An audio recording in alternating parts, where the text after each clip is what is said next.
Now that the diff is assembled, it's time to start assembling the transmission.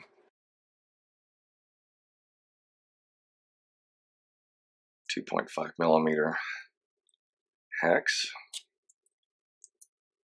and this is going to anchor this motor mount plate to the transmission, and it's the only screw that is actually inside the transmission. Metal on metal, this needs a little bit of Loctite.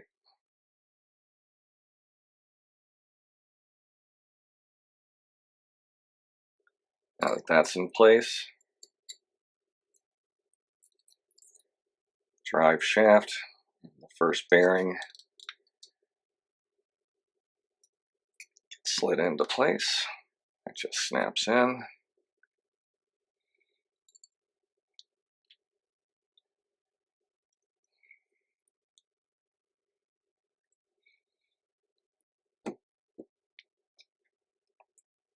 Push that bearing in. Do the same with the two bearings for the diff.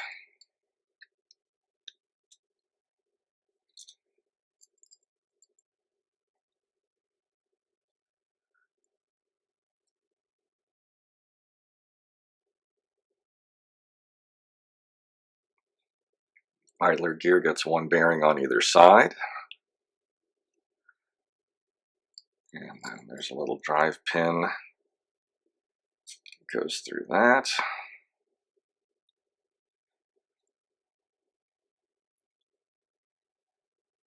Now we need to put a little grease in the transmission. I just use the regular black grease, but it doesn't take a lot.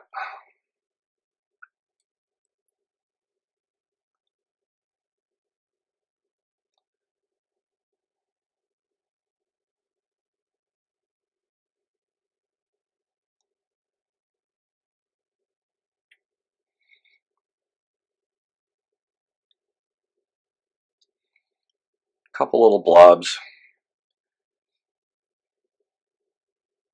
at 12, 3, 6, and 9.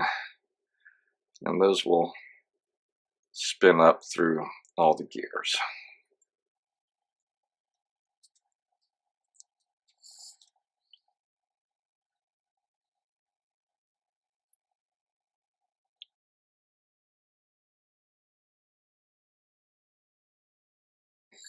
We have 3 screws of different lengths.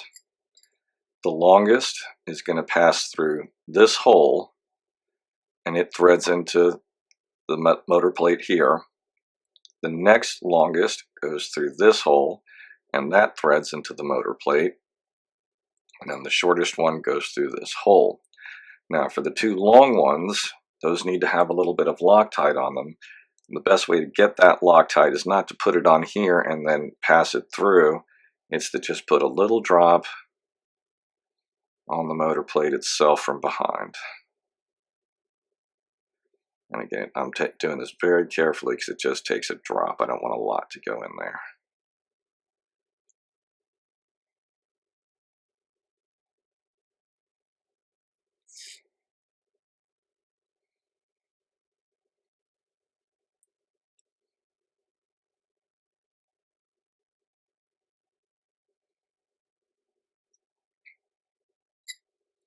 Again, the shorter of the 2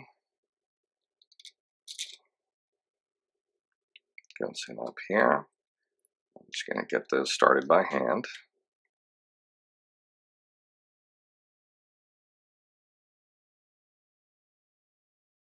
When you're assembling transmissions, you never want to torque any of these screws down too hard. You don't want to collapse the transmission and bind it up. If you torque one of these down too hard, it actually can do that.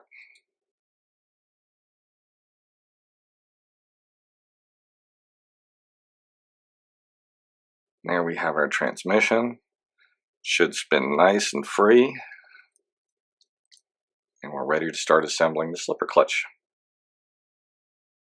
The slipper clutch assembly on the TLR 22s is quite simple. one thing I highly recommend is that if you've just finished assembling your ball diff and your transmission, you've probably got a combination of diff lube, black grease, and Loctite on your hands. You don't want any of those getting onto these little slipper pads when you're assembling this.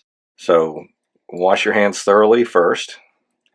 You just take this little red bushing that slides down, take one of these slipper plates, that just slides right on down. Now, as you can see, these are a little, they're never 100% flat. I always take the flattest side. You want these to fit into the little teeth and ring, just like so. If it does have a little bit of a dish shape to it, put that side against this so that the teeth bite in. You want to make sure that those fit.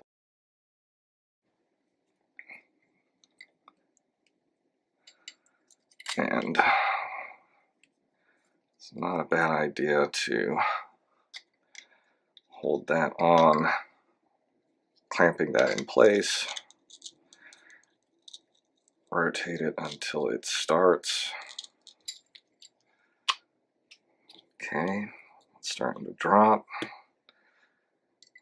And then put the next one on.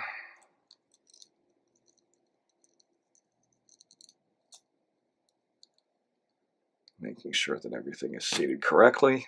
Slide it into place. Check it, make sure that that slipper ring is down into the little groove on the gear.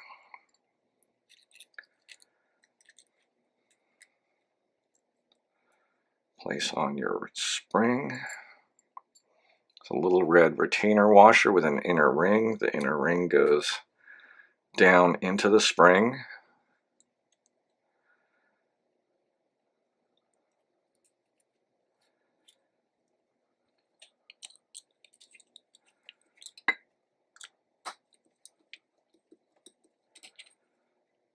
And usually the rule of thumb is a starting point where the top of the bolt is, the nut is just sticking out through the top. Like that.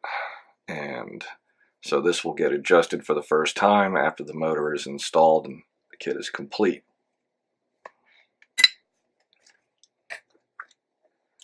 This is a nice little feature that TLR puts in. The cap that goes over this has a little tongue on it. Oops. Once this gets pushed through, takes a little coaxing.